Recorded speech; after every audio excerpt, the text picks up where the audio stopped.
We begin in southern Lebanon, where Israel says its fighter jets have pounded more than 100 Hezbollah targets. Israel's military says they hit rocket launchers and weapons facilities as they traded blows with Hezbollah across the border on Thursday.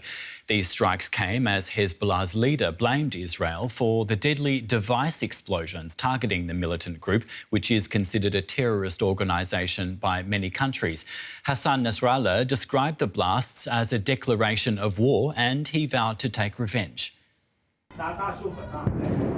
Fresh Israeli strikes hit southern Lebanon, while Israeli jets flew low over Beirut, breaking the sound barrier. The acts timed to take place exactly as Hezbollah's leader made this address. Over 2 days, in 1 minute on Tuesday and in 1 minute on Wednesday, the Israeli enemy was aiming to kill no less than 5,000 people in 2 minutes without caring about any limits. And they have no problem with where they are killed and how they were killed.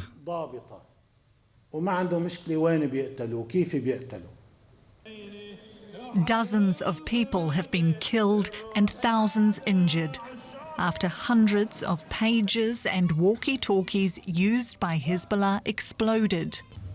Hezbollah blames Israel and admits the bombings have delivered a severe blow. While the attacks appear to have targeted the group's members, many civilians have been caught up in the violence. Hospitals have been overwhelmed. Residents are now fearful of their electronic devices. Can we expect any good from Israel? Children are being killed. Their parents had small devices and they were detonated. Of course we're scared, my children, my siblings' children, all of us. Who can feel safe?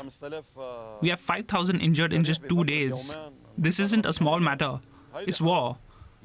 Who can secure their phone now? When I heard about what happened, I left my phone on the motorcycle and walked away. My sisters and I have iPhones, and when concerns arose about iPhones and lithium batteries, my siblings started avoiding touching their phones, fearing they might explode. It's a normal reaction. We are a country that has been hacked.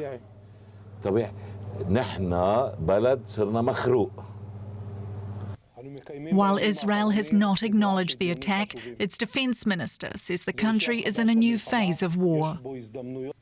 Our goal is to safely return the residents of the north back to their homes. As time goes by, Hezbollah will pay an increasing price. Hezbollah says it will continue its attacks on northern Israel as long as the war in Gaza continues, and is vowing retaliation for the bombings of recent days. Let's get more now from DW's Tanya Kremer in Jerusalem and Mohammed Shreter in Beirut. Welcome to you both. Mohammed, we'll start with you. We heard Hezbollah's leader Hassan Nasrallah just then saying that Israel has declared war on the Lebanese people. How do you think Hezbollah is going to retaliate now? Hezbollah's chief vowed to seek severe revenge, but did not provide details about the nature of the retaliation. But most importantly, his speech was widely perceived to be below the all-out war level. Now, to better understand the situation, let's draw the sequence of events of this week. On Monday, Israel said the return of Israelis to the north is now a war goal.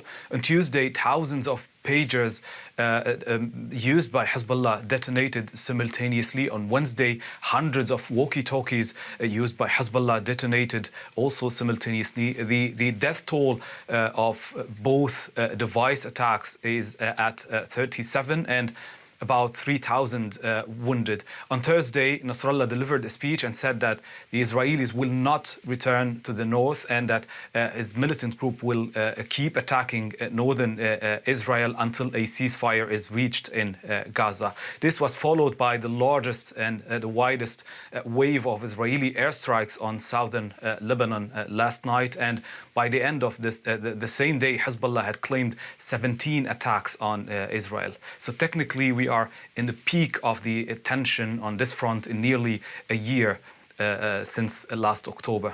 Right. Tanya, Mohammed just mentioned it then. Israel says it wants to get displaced Israelis back into their homes in the north of the country. Do we have any idea how it's planning to do that, given these soaring tensions? Well, so far we're hearing Israeli officials, and among them most prominently the Israeli Defense Minister Yoav Gallant, saying that the gravity of the conflict is now moving north. And that is for the moment mainly translated in moving resources to the northern border, like a division that was moved north, more exercises, but also, of course, the preparedness, the alertness of the military. And basically, there's the emphasis is now given more to the military route, and it seems that the government has lost somehow patience to look at a diplomatic solution. And we're seeing this also, as we just heard, the intensifying fighting going on between Hezbollah in southern Lebanon and in northern Israel. Now, the IDF, the Israeli military, said that in a statement this morning that its fighter jets attacked over 100 Hezbollah missile launches that were ready, as they say, to launch their missiles since late Thursday. And also late Thursday night, they had changed for the overnight the home front guidelines for many communities in the north, for people who are living there in this region, saying they have to stay close to shelters, they shouldn't be gathering, they shouldn't be out in open areas. Now, this was for the moment, this was lifted again this morning, but again, air raid sirens also went off. So it's a very, very volatile situation there. Yeah. Mohammed, in Beirut, back to you. It's arguably been a pretty traumatic few days for people in Lebanon. Explosion devices. Are people afraid of what might be coming next? Well, even though life is almost back to normal here in Beirut, we've been hearing growing concerns from people about the use of their personal tablets and mobile phones. And many have been also concerned about their solar system's battery, that it may blow up in further attacks. So there's a growing tension here about these households and personal devices. Also, there's growing fears of a large-scale war with Israel after these attacks and the escalating tension on the southern border of Lebanon. Even though Nasrallah's speech yesterday did not raise the roof and was below the all-out war, this cannot be ruled out in such tense times, really. In fact, there's a general feeling that we're closer to a larger war than any time ever following the latest events, and that is what people are worried about. Thank you very much for that, Mohammed Schreiter in Beirut and DW's Tanya Kremer in Jerusalem. Thank you to you both. I'd like to welcome Simon Mabon now. He's focused on the Middle East as a professor of international politics at Lancaster University in the UK. Simon, the Israeli Air Force has launched an intense wave of bombardments on Hezbollah targets in Lebanon. What do you think Israel's plan is here? Well, we know what their stated aims are, which is to reintegrate members of the northern communities that were evacuated in light of tensions between Israel and Hezbollah post-October 7. But what that actually looks like, I guess there's a couple of different scenarios. So we don't know if what we've seen over the past few days is a precursor to an all-out invasion of southern Lebanon. That's what I guess many are fearing, that this would escalate and involve a full-on ground incursion, or whether it is an attempt to re-establish a form of deterrence between Israel and Hezbollah, and by extension Iran and other members of the so-called axis of resistance. And if it is the latter, then it's emblematic of what we've been seeing that some have called a quote-unquote shadow war across the past few months, as the various actors involved to try to reassert sort of red lines that will stop any wider escalation. OK, so escalation, incursion or deterrence, you're saying. Israel's sabotage of Hezbollah pages and walkie-talkies, though, is being seen as a tactical success. But does that make sense strategically if it isn't the prelude to some kind of wider offensive against Hezbollah? Well, it invokes fear. It creates paranoia. It's psychological operations. It's psyops. It's generating this real sense of paranoia as to what might happen next. Your package earlier spoke of people leaving their phones on bikes, and I've seen stories and spoken to people who switched off baby monitors, for example, fearful as to what might happen. So it's generating a fear. It's a very clear attempt at demonstrating, quote unquote, grey zone superiority, the idea that you can conduct these types of acts that are seen to be, and I say this very carefully, seen to be under the threshold for a wider escalation, but still demonstrate military superiority. Now, that is not me saying that this is under the threshold. This is what is seen to be by people working in this grey zone area, seen to be the general tactic. You want to demonstrate that you can do these types of things without pushing it towards a wider escalation. Now, of course, this is seen to be by many people around the world in breach of all manner of different international humanitarian laws, rules of war, etc., etc. So there are costs, but the big thing here is that people of Lebanon are scared of technology right now. Right. Hezbollah's leader, Hassan Nasrallah, has pledged revenge for the pager attacks. What options does he have? Well, he couldn't really say anything other than that, I guess, given that Hezbollah, this party of God, this Lebanese resistance organization, has generated its essence, its ideology predicated on resistance to Israel. It could not just let this go. But listening to his remarks and thinking through what he said, it's not a call for all-out war. It's not a call for a dramatic escalation and retaliation. It's very similar to what we've heard from other members of this axis of resistance. It's very similar to what Iran has said in the past after the killing of various prominent Iranian figures and the killing of the former Hamas leader. So it's demonstrating that it's trying to continue with its quest of standing up against Israeli aggression, is what it seems to be, Israeli aggression, but it's also pushing it to a point that doesn't lead to an escalation on its part. And I think that's a very, very difficult and delicate balancing act. OK, so not a call for all-out war, you're saying. What role does Iran play here in Hezbollah's decision-making? Well, Iran has got a very close relationship with Hezbollah. It helped found the Party of God back in 1982. It's provided ideological support. Hezbollah follows Iran's ideological worldview, this idea of velayat faqih, the regency of the jurist. But over time, the relationship has ebbed and flowed a little bit, and Hezbollah has sought to assert its own agency, to take its own decisions. We saw that in 2006 when Hezbollah went to war with Israel without a green light from Iran. So it is a close relationship, but it's not just what some would call a proxy relationship where Tehran says, you must do this, and Hezbollah says, OK. There's a complexity to it.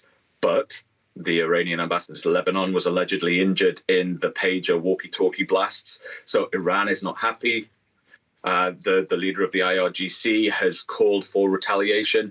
So I guess we just have to wait and see how Iran tries to respond without pushing towards a wider escalation. Thank you very much for your insights there, Simon. Simon Mabon, a professor of international politics at Lancaster University in the UK.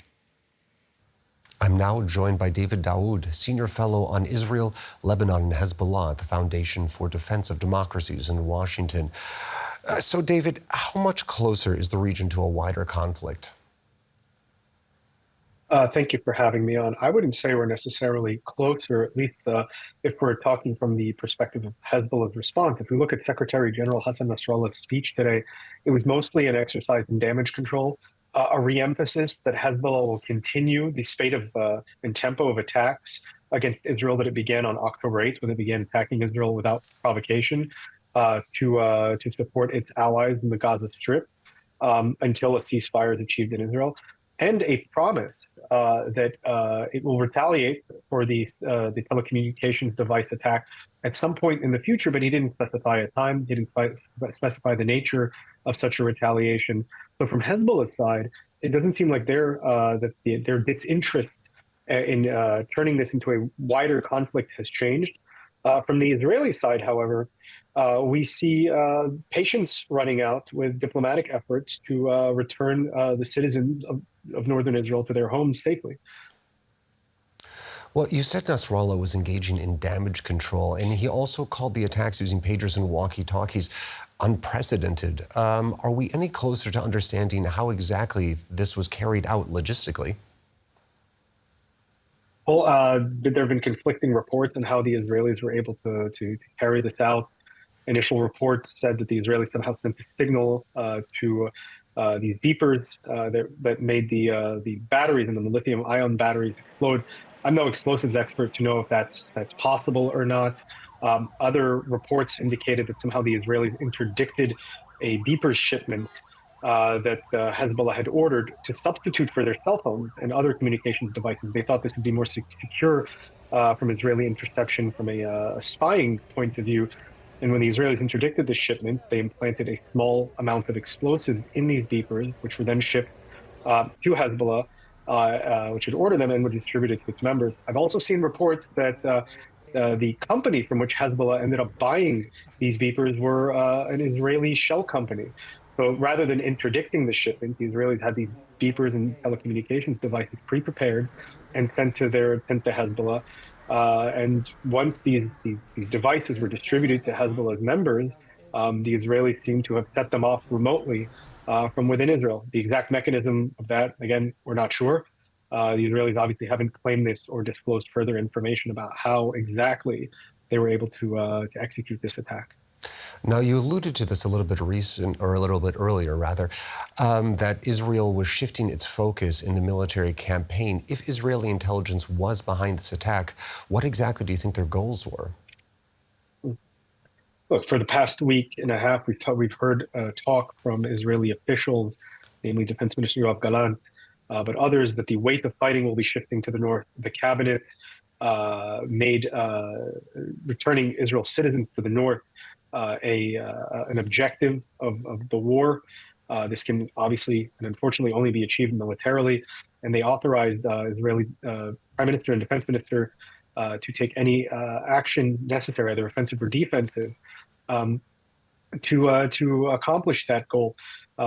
This could probably have been the first softening blow against Hezbollah. Disrupting their telecommunications network, killing dozens of their fighters, severely wounding over 200, and wounding to some degree thousands of others. If you think about where these wounds seem to have been, either to the eyes, hands, or the pelvic region, right? This would have put thousands of Hezbollah fighters out of commission. So it could have been softening a softening blow, one that would reduce Hezbollah's fighter capability by several thousand, and disrupting their communications as a preliminary step to perhaps broader military action, but that can't be certain yet. All right, I'm afraid we're going to have to leave it there so far. That was David Daud from the Foundation for Defense of Democracies in Washington, D.C. Thank you very much for your analysis. Thank you so much.